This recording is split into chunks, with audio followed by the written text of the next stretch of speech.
Bonjour les amis, en ce 19 juin 2021, nous allons tenter d'analyser le CAC 40 et surtout ce qui s'est passé vendredi. Car vendredi, pour la première fois de ces 30 derniers jours, on a eu un signal Directional Index Mouvement très fort, là, que vous voyez ici, et surtout avec de forts volumes. Alors, le croisement de Directional Index Mouvement est quelque chose de fort, intéressant, surtout quand c'est allié à de gros volumes. Quand on regarde la bougie telle qu'on l'a eu, en fait, on a eu le déclenchement de Directional Index Mouvement sur les 6630 environ. Donc on a eu largement le temps dans la matinée de pouvoir vendre tout simplement. Et je vais vous expliquer pourquoi je l'ai fait et pourquoi il va commencer à falloir se méfier un petit peu de cette hausse qui reste en phase haussière sur le long terme, mais qui sur du court terme pourrait nous amener à voir quelques prises de bénéfices supplémentaires à celles que nous avons perçues vendredi.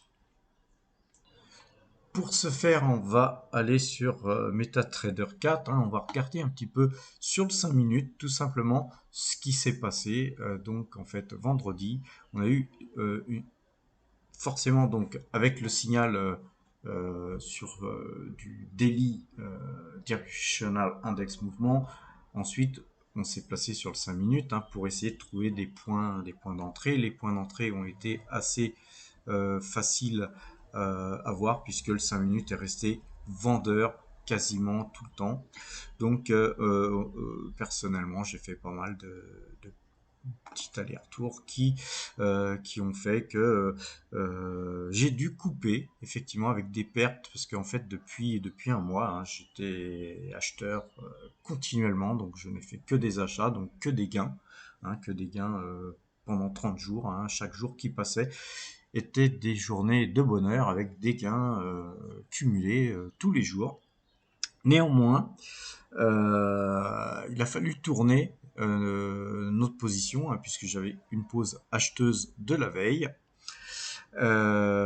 Donc avec des pertes forcément quand on tourne on a des pertes et je vais justement essayer de vous inciter à comprendre que quand il y a des signaux forts et quoi qu'il en soit, il faut savoir toujours sur du court terme, quand on fait du CAC 40 court terme, sur les FXCM, sur les marchés futurs, on tourne sa pause systématiquement, ou au moins on coupe sa pause si on ne souhaite pas se mettre dans l'autre sens, mais c'est très important de tourner sa pause. Parce qu'imaginez qu'ici, sur cette zone, même sur cette zone-là, on va dire, si vous avez été un petit peu en retard, imaginez qu'ici, vous ayez toujours persisté à l'achat sans tenir compte des signaux. Et ben voilà ce qui serait passé. Tout ça aurait été des pertes. Donc il vaut mieux couper ici des pertes somme toute infimes par rapport à tout ce qui peut se passer derrière dans le cas où vous n'auriez pas coupé. Donc savoir se couper un bras, une main est important pour rester vivant, ne pas cramer votre compte. C'est très très important de suivre les indicateurs et de savoir couper ses positions. Et donc j'en reviens à ce système de stop où quand vous avez des pauses, il faut savoir stopper et parfois stopper, c'est en prenant des pertes. Et donc depuis 30 jours, on va regarder un petit peu ce qui s'est passé depuis 30 jours. Tous les trades que là vous voyez là sont des trades tous positifs, où vous avez évidemment du rollover quand on reste en position en overnight, vous payez des frais de rollover, ce qui est normal dans cette profession. Donc on voit que voilà, pendant tout le mois on était acheteur, on ne fait que des gains, à chaque fois on gagne un point par-ci, un point et demi par-là, un demi-point. Donc on fait que on va dire que des petits gains, mais des gains suffisants par rapport à ce qu'on souhaite faire. Après tout dépend du nombre de lots vous avez en pause et avec lequel vous souhaitez opérer. Donc vous voyez, on ne fait que des gains. Et puis on va arriver très vite. Là, je suis en train de dérouler le truc à justement le moment où ici on perd 9 points. Vous voyez, donc on a donc une perte de 9 points, sachant qu'on avait gagné 24 points en moyenne pendant tout le mois. Donc quand on coupe avec 9 points de perte, c'est aussi parce que j'ai un petit peu traîné, hein, je vous cache pas que j'ai pas coupé tout de suite, j'ai regardé, j'ai analysé le marché, etc. Et qu'à un moment donné, j'ai compris qu'il fallait couper et tourner. Hein. C'était même pas couper, c'était couper et tourner. Alors qu'est-ce qui s'est passé? On a gagné 24 points, on perd ici 9 points, et puis on tourne, et puis ensuite, vous regardez que ici, très rapidement, hein, il y a d'ailleurs les heures qui se sont marquées là, qui sont notées ici, très rapidement, on s'aperçoit que, eh bien, on regagne 19 points. Donc, ça valait vraiment le coup de couper et de tourner, donc de perdre 9 points pour regagner 19 points. À cela, j'ajouterais que si vous n'aviez pas coupé, et donc accepté de perdre ces 9 points, ce serait ajouter les 19 points qu'on a gagnés en tournant sa position. Sachez quand même que si vous n'aviez pas coupé et tourné, c'est pas 19 points que vous auriez gagné, mais 19 points que vous auriez perdu en plus des 9 points, ce qui fait que vous auriez perdu 28 points dans la journée. Sachant que dans le mois qui s'était écoulé, on avait déjà gagné 24 points, vous seriez retrouvé avec 4 points de perte sur le mois. Alors que là, aujourd'hui, on affiche un relativement beau résultat malgré la journée de vendredi. Et je dirais même surtout grâce à la journée de vendredi, car on a gagné de l'argent à la baisse. Donc voilà, ce qui est important, et ça je le répéterai jamais assez, là j'essaye de vous l'expliquer en conditions par rapport à ce qui s'est passé vendredi, mais tout ça c'est valable tous les jours de trading qui passent. Il faut vous donner des objectifs de gain, des objectifs de sortie. C'est pareil, quand si vous rentrez à un point, si vous avez votre journée, vous avez gagné 1, 2, 3, 5 points. Si c'est votre objectif, faut pas être gourmand, faut sortir. Voilà. Et faut pas hésiter aussi à tourner sa position. Donc comme je le disais, en fait, on est resté acheteur tout le mois. Et puis ici, voilà qu'on est vendeur. Donc aujourd'hui, ça ne veut pas dire que moi je suis vendeur sur le long terme. Simplement, sur le court terme, il se passe quelque chose, il y a de l'argent à gagner court terme, on est là pour faire du trading court terme, pour ceux qui font du CAC 40 intraday, et voilà, moi un petit peu ce que je fais tous les jours, mais mes positions longues sur les actions restent inchangées. Je suis toujours acheteur sur les marchés, en général, qu'ils soient américains ou européens, toujours à l'achat sur le long terme. Par contre, vendeur court terme, donc ce qui permet un petit peu de hedger un peu ces positions et de perdre un petit peu moins quand le marché baisse, puisqu'en fait on se couvre tout simplement par rapport à ce qui se passe sur un bref instant, hein, ça peut être une journée. Ceci dit, aujourd'hui, je reste prudent parce que c'est quand même un début de tremblement de terre. Alors qui sait, hein, ça peut se reprendre lundi, il faudra surveiller. Et qu'est-ce qu'on va surveiller tout simplement lundi? C'est la moyenne 2 jours, 12 jours. Là, en fait, on va retirer les cours tout simplement et on voit qu'elle n'a pas encore croisé. Si elle croise lundi, ça sera vraiment une confirmation à la vente et dans ce cas-là, peut-être qu'il faudra alléger quelques pauses actions sur lesquels on a des forts bénéfices, de façon à se replacer plus bas. Et par contre, sur le trading intraday, on continuera à appuyer nos ventes et même à accélérer, à augmenter peut-être nos positions vendeuses en termes de nombre de lots. Pourquoi pas? Alors, on va regarder Ichimoku. Alors, en fait, hein, Ichimoku a toujours, on va un petit peu grossir, une position très acheteuse, hein, puisqu'on voit que la Kinjun et la Tenkan sont bien orientés, se croisent pas depuis longtemps, ils sont loin de se croiser d'ailleurs, et on voit que le Kumo, hein, euh, reste ici, on a vraiment un point fort qui est à 6280, donc on est loin de là. On peut pas, on peut pas dire que c'est vendeur, hein, sur le long terme. On est toujours très acheteur. C'est un signal très fort acheteur. Par contre, effectivement, être acheteur sur le long terme, ça veut pas dire que, je vais vous donner un petit exemple, hein, que là cette zone ici, cette zone de 6513, 6500, on va dire, cette zone de 6500 est à portée, hein.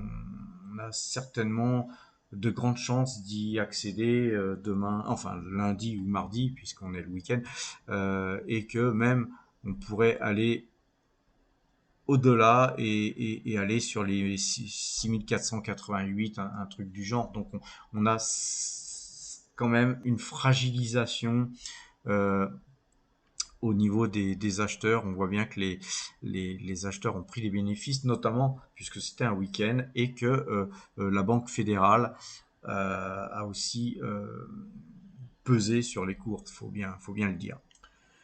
Oui, il faut dire que la Fed a annoncé remonter ses taux en 2023 et ça, effectivement, ça a un peu secoué les marchés. Les opérateurs se sont montrés donc fébriles et se préparent à se protéger de l'inflation et aussi de la possible diminution des rachats d'actifs. Et ça, effectivement, ça fait peur au marché. Et donc, ces interrogations vont certainement perdurer, à mon avis. Bien que quand on regarde dans les faits, moi j'aime bien regarder quand même le pétrole, le WTI. C'était quand même adjugé pratiquement 1%, hein, plus 0,78% vendredi. Ce qui prouve qu'il y a encore quand même une confiance sur la solidité de la reprise. Donc on va observer, hein, on va quand même continuer à observer les prix du pétrole parce que ça c'est un indicateur avancé très important à suivre et notamment aussi un petit peu les taux parce que les taux vont commencer à être suivis de plus près. Alors moi, je reste encore très favorable sur le secteur pétrolier, malgré que, enfin, quand on regarde, hein, depuis la fin de la crise, on voit quand même bien que le pétrole, là, je vais un petit peu zoomer, quand on a vu vraiment le pétrole sur ses plus bas, même si on occulte un petit peu les plus bas, en fait, on peut dire que le marché est parti de 25 à 70. Hein, c'est une hausse vertigineuse, mais le pétrole est quelque chose de très cyclique et moi je pense qu'il va continuer à monter. Alors par contre effectivement il ne faut pas rester sur des idées préconçues et de les garder jusqu'à la fin des temps, hein. Mais je pense que des cours à 80 $ sur le WTI me paraissent tout à fait atteignables dans les mois qui viennent. Alors on surveillera, hein, bien sûr. Et donc, personnellement, je reste chargé de valeurs pétrolières. Alors, tout ce mois de juin, hein, c'est une forte moisson de dividendes, hein, puisque on va regarder notre portefeuille. Alors notre portefeuille, hein, c'est pratiquement toujours le même, hein, il a très peu évolué, hein, comme je vous le disais la semaine dernière, hein, nos pauses sur portefeuille type, hein, c'est Total, Coca-Cola, AXA, Shell Midstream, Taiwan Semiconductor, Poulet de Loué avec LDC, Orange, Realty Income, Kaufman, Philips 66, Kimberley, Clark Corporation, GTT, Air Liquide, Coface, Crédit Agricole, et puis Schneider, L'Oréal et puis quelques autres où vraiment les pauses deviennent infimes par rapport au portefeuille. Donc ce qui fait la hausse de notre portefeuille, c'est les valeurs qui sont en haut de cette liste. Quand on regarde dans les faits, malgré la baisse qu'il y a eu vendredi, eh bien on est à plus 12,49%. Bon, je trouve le score relativement honorable sur 6 mois d'exercice. Ce qui nous permet d'afficher un résultat relativement bon aussi, il faut le dire, c'est la hausse du dollar, puisque comme vous le voyez, hein, en d'autres termes, on est très exposé sur le marché américain, sur toutes les valeurs qui sont cotées en dollars, même Taiwan Semiconductor, qui est une valeur taïwanaise, mais cotée aussi à New York. Et donc, ce qui nous permet d'afficher un bon résultat, c'est effectivement ce petit mouvement sur le dollar qu'on va regarder tout de suite. Donc voilà le graphe du dollar, hein, le dollar qui perdait néanmoins 0,45% vendredi. Quand on regarde, enfin c'est l'euro qui perdait, pardon, 0,45 vendredi, effectivement, d'être positionné en dollars là ces derniers jours nous a effectivement favorisé, puisque vous voyez toute cette baisse nous profite, hein, la baisse de l'euro nous profite puisqu'on est nous investi beaucoup en valeur dollar. Donc effectivement plus le dollar monte, plus on s'enrichit et effectivement plus notre portefeuille s'apprécie. Donc c'est pourquoi d'ailleurs j'en profite pour porter une petite précision. Si vous travaillez en France, si vous dépendez en fait de l'euro, si vous avez acheté votre maison en France, si enfin toute votre vie est en France, investissez aussi ailleurs, parce que si ça se passe mal dans notre pays, ça va mal se passer pour l'euro, ça va mal se passer pour la société peut-être dans laquelle vous travaillez, ou dans les actions françaises dans lesquelles euh, vous avez investi. Et donc il ne faut pas mettre tous ses œufs dans le même panier, il faut une diversification effectivement sectorielle, mais aussi en termes de devises. C'est quand même important d'investir au-delà de nos frontières et dans une devise différente, de façon à diversifier au maximum. Regardez mes vidéos sur le money management, très important de diversifier pour justement pouvoir profiter, comme d'ailleurs, comme ces derniers temps, euh, pourquoi pas, de la hausse du dollar avec un portefeuille bien équilibré. Vous allez avoir beaucoup moins de variations sur votre portefeuille. J'en profite aussi pour dire que de quitter un petit peu la France, hein, ça fait pas de mal, hein, parce que moi personnellement dans les affaires, je vois bien toutes les charges administratives qui me tombent dessus. Je passe 35% de mon temps à régler des problèmes administratifs ou autres. Donc réduire sa charge mentale administrative, c'est très important aussi. Donc se préparer peut-être à gagner beaucoup d'argent, à devenir riche et quitter la France, c'est certainement tout le mal que je vous souhaite. Juste juste un petit truc comme ça que j'avais lu notamment dans un magazine. J'avais noté quelque part. C'est assez impressionnant de voir l'inflation des normes. C'est fou, quoi. Euh, Depuis 2002, c'est une augmentation du nombre de textes de loi de plus de 67,6% qu'on a vu. Voilà. On a eu plus de 53,95% d'augmentation du nombre de mots dans le code du travail. C'est peu dire. On a pratiquement 200% d'augmentation du nombre de mots dans le code de la santé depuis 2002 toujours.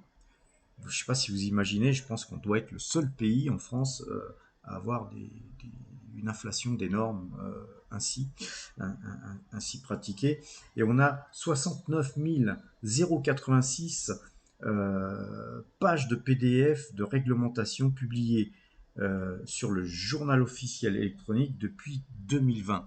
Donc vous imaginez qu'en 21 ans, les choses qui se sont publiées, les lois, les textes, etc., les réunions, allez, on fait une petite réunion par-ci, par-là, ces réunions, en fait, ne mènent à rien, donc on va nommer un spécialiste pour faire un rapport, etc., tout ça, ça coûte des fortunes, ça coûte des thunes, hein, moi je vous le dis, et au final, de toute façon, on s'aperçoit qu'en France, plus de la moitié des lois ne sont pas appliquées. Alors moi je dirais, appliquons déjà les lois, les lois qui permettent de faire fonctionner le pays, notamment dans la justice, hein, peut-être. Enfin bref, ça c'est un autre débat. Mais effectivement, voilà, moi mon but, hein, c'est de se forger un capital et puis de partir sous des cieux beaucoup plus accueillants et qui vous permettront de travailler avec beaucoup moins de contraintes. Euh, Gagner de l'argent, c'est extrêmement difficile. Ça peut être facile, plus facile, on va dire, si on se donne des règles, etc. Mais effectivement, si on peut essayer d'éviter toutes ces normes, tous ces fléaux qui nous tombent dessus dans notre pays, c'est bien quand on commence à avoir beaucoup d'argent de penser à quitter effectivement de quitter la France, tout simplement parce que ça devient complètement insupportable. Et donc, comme je vous le disais, tout simplement, hein, notre portefeuille s'est adjugé depuis le début de l'année plus 12,49%. Donc cette performance, hein, là qu'on voit ici affichée aussi, euh, là nous permet aussi de regarder un petit peu la répartition sectorielle. On voit qu'on est dans l'immobilier à pratiquement 50%, hein, puisqu'on est à 48,6%. On est à 3,9% dans les technos. La banque assurance, ce secteur représente 4% du portefeuille. Au niveau du pétrole et de l'énergie, on est à 28,8%. La téléphonie, on est à 1,7%. Bâtiments et travaux publics, 1,2%. Agroalimentaire, pardon, 8,5%. Et on est seulement à 2,1% dans l'industrie. Alors là, vous pouvez voir en répartition par valeur, on a les plus grosses valeurs hein, qui sont sur ce graphique en anneaux. Et on s'aperçoit qu'effectivement, dans le secteur pétrole et énergie, c'est Total qui est la plus grosse ligne. Ensuite, on a Shell Midstream Partner. Et ici, on a Philips 66 qui n'est pas noté parce que la ligne est un peu trop petite. Et après, on voit que notre plus grosse ligne, c'est Coca-Cola, aussi qui représente 5,5% du portefeuille. Et d'ailleurs, pourquoi on voit que l'immobilier ici, on est à 48,6% et là 47%? Tout simplement parce qu'on a Realty Income qui est de l'immobilier papier, alors que là, c'est de l'immobilier qui est en dur. Donc, voilà un petit peu la façon dont il faut un petit peu gérer votre portefeuille. Alors parfois, si vous commencez hein, dans la vie, il faut commencer tôt. Hein. Si vous commencez même sur un petit portefeuille de 1000 euros, 2000 euros, 3000 euros, c'est pas grave. Mais il faut commencer à travailler comme ça, de façon à avoir, si vous avez un graphique qui part de 1000 euros, avec le temps, de voir le fruit de votre travail. Vous voyez les moments où ça va pas, les moments où effectivement ça va mieux, et ça vous permet de vous analyser, de voir, et parce que vous allez avoir une mémoire hein, de ce qui s'est passé, de vous dire là j'avais fait ça, je le referai plus, cette erreur je la referai plus parce que je vais vous donner un exemple sur l'évolution du patrimoine, vous voyez que ici en 2008, j'avais pas encore de notion de money management. Et donc, quand on a vécu tout ça, le problème, c'est que forcément, vous pensez que ça va aller comme ça va continuer. En fait, non. Et donc, si vous stoppez pas, ou si vous n'avez pas une pratique de money management, et ben vous allez vivre ce que j'ai vécu ici. Mais quelque part, c'est pas grave. Ces 2 années là qui ont été extrêmement difficiles pour moi m'ont apporté beaucoup. M'ont apporté beaucoup parce que ça m'a permis de me remettre en question et d'éviter de refaire une deuxième fois cette erreur-là. Tout du moins, on l'espère. Donc, analysez-vous graphiquement, essayez de noter tout ce que vous faites et d'en tirer des conclusions. Tout ça, c'est très très important hein, si vous souhaitez vous améliorer, si vous souhaitez toujours gagner plus. Euh, c'est important de pouvoir s'analyser. Je le redirai jamais assez, aussi de mettre des stops, savoir stopper des positions, c'est important.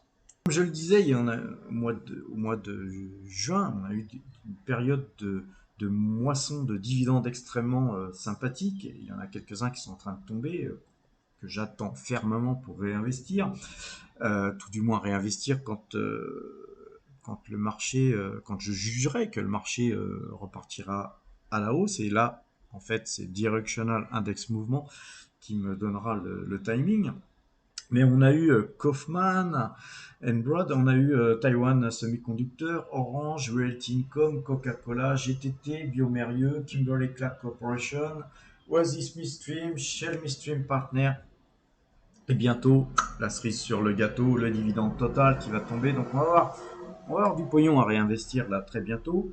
On en a déjà un petit peu, hein, mais on va attendre que la situation se décante hein, pour voir si le marché passe baissier ou si effectivement ce n'était qu'une petite correction. Puis surtout, on attend le dividende total pour continuer un petit peu toujours nos achats en DCA. Parce que vous voyez, ce qui est important, c'est d'investir régulièrement, régulièrement, régulièrement, et donc de faire en sorte que ces dividendes, ben, on n'y touche pas, hein, on n'y touche pas, on les réinvestit. Parfois, on attend parce qu'on ne va pas réinvestir forcément immédiatement si la condition ne le permet pas, hein, si on ne va pas investir dans un marché baissier, hein, si on sent que le marché peut continuer à baisser. Et quand bien même vous investiriez dans un marché baissier comme ça, des dividendes qui sont somme toute trimestriels, vous allez lisser en DCA de toute façon les choses et sur 20 ans forcément vous allez gagner, moi je peux vous le garantir, sur 20 ans vous allez gagner beaucoup d'argent parce que les marchés sont destinés à monter tout simplement et donc ayez des réflexes de riches dans votre tête, même si vous êtes comme moi né d'une famille pauvre voire très pauvre, ayez des réflexes de riches, investissez et investissez régulièrement. Et quand on est pauvre, avoir des réflexes de riche, ça coûte. Hein. Ça coûte parce que effectivement, ça va devoir euh, vous devoir faire des sacrifices tout simplement, et des sacrifices qui vont être une épargne. Donc, ayez une épargne, investissez, réinvestissez vos dividendes, et la somme de tous ces intérêts cumulés, petit à petit, fera que vous aurez un capital relativement bien constitué et grossissant. Ce qui est important, c'est de faire grossir son capital. D'avoir un capital stable dans le temps. Si vous investissez sur un livret A ou autre, vous allez avoir une impression de stabilité, mais l'inflation, l'érosion monétaire fera que cet argent va perdre de la valeur. Donc la valeur de l'argent, c'est vous qui vous la faites, c'est pas les autres. Donc comptez que sur vous, éduquez-vous, regardez mes vidéos, mais regardez-en d'autres, lisez et progressez. Progressez, investissez, soyez des gagnants dans votre tête, mentalement, c'est important. Et ben, bonne chance à tous, hein, parce que la chance, ça fait aussi partie du jeu. Et ben voilà, je vous souhaite un bon week-end et bon trade pour lundi. À bientôt!